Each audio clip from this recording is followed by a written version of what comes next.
भारत अब सेमीकंडक्टर के क्षेत्र में उन देशों से भी ज़्यादा आगे जा सकता है जो सेमीकंडक्टर में आज किंग मेकर बने बैठे हैं। ये तो आप जानती हैं कि भारत में सेमीकंडक्टर को लेकर अमेरिकी माइक्रॉन, ब्रिटेन की एसराम एमराम ग्रुप, साउथ कोरिया की एसके हाइनेक्स, ताइवान की फॉक्सकॉन और जापान भी भारत में सेमीकंडक्टर के निर्माण को लेकर पहले से ज़्यादा एग्रेसिव होता दिख रहा है। जिसमें जापान ने हाल ही में भारत के साथ जो MOU साइन किए हैं उसने इलेक्ट्रॉनिक्स की दुनिया में ही हलचल मचा के रख दी है, क्योंकि जहां जापान ने चीन को सेमीकंडक्टर बनाने से रोकने के लिए उन्नत चिप बनाने वाले उपकरणों के निर्यात पर ही प्रतिबंध लगा दिया है, वहीं उसी के उलट जापान भारत में एक साथ कई टेक्नोलॉजी ट्रांसफर करने वाला है, जिसमें semiconductor manufacturing, designing, skill development, research and development. इसी के साथ ही साथ जापान की तरफ से भारत में एक ऐसा इकोसिस्टम का निर्माण किया जाएगा जिससे भारत अपनी जरूरत पूरा करते हुए दुनिया के लिए भी सेमीकंडक्टर हब बनकर सामने आएगा। और इसी को मजबूती देने के लिए जापानी विदेश मंत्री ने अपने भारतीय समकक्ष डॉक्टर एस जयशंकर के साथ मुलाकात की, जिसमें डिफेंस के साथ ही साथ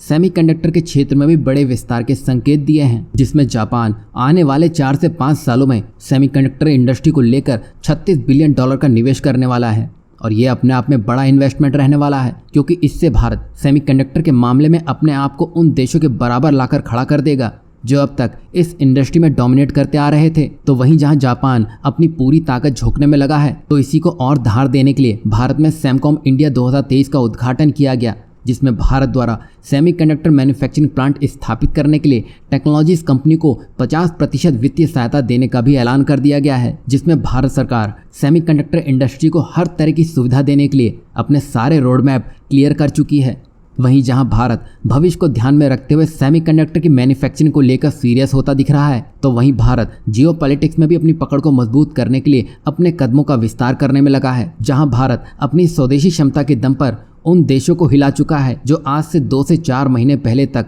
तुर्की और पाकिस्तान के साथ मिलकर खूब जश्न मनाने में लगे थे। ये तो आप जानते ही होंगे कि भारत ने आर्मेनिया से रक्षा सौदे के तहत पहले स्वदेशी निर्मित स्वाति रडार, फिर पिनाका रॉकेट, और अब खबर ये सामने निकल के आ रही है कि जिसमें भारत से अब स्वदेशी होइजर तोप भी आर्मेनिया पहुंच चुकी है। और इस होइजर को कल्याणी और भारत फोर्ज ने मिलकर बनाया है। और इसको लेकर नवंबर 2022 में पुणे स्थित भारत फोर्ज ने बताया था कि कल्याणी स्ट्रेटेजिक सिस्टम को 155 millimetre artillery gun platform TC-20 के लिए आर्मेनिया ने एक्सपोर्ट ऑर्डर दिया था, और इस ऑर्डर की कुल कीमत 1265 करोड़ रुपए बताई गई थी। वहीं TC-20 होइजर की रेंज 24.7 किलोमीटर तक की है। हालांकि ये होइजर 30 किलोमीटर की दूरी तक लक्ष्य को मार सकती है। वहीं ट्रक माउंटेड होने के कारण इसकी मोबिलिटी काफ़ी ज़्यादा है, जो कि भारत में निर्मित यह दुनिया की एकमात्र 155 mm 39 कैलिबर गन सिस्टम है जो 4x4 हाई मोबिलिटी व्हीकल पर लगा हुआ है। वहीं आपको ये भी बता दें कि अभी तक भारत फोर्ज ने आर्मेनिया को होइजर की सप्लाई पर कोई आधिकारिक बयान नहीं दिया है। फिलहाल जो भी हो, पहले पिनाका और अब होइजर, इन दोनों ही हथियारों से अजरबैजान घबराया घूम रहा है, क्योंकि भारत में निर्मित ये स्वदेशी हथियार अब उन देशों को जवाब देने में काम आ रहे हैं जो भारत के आंतरिक मुद्दों में अपनी नाक लंबी करते नजर आ रहे थे। कुल मिलाकर भारत ने आर्मेनिया तक अपने स्वदेशी हथियार पहुंचा के दुनिया को यह बता दिया है कि भारत किसी की राह नहीं देखता है, बल्कि भारत अपनी राह खुद बना चुका है।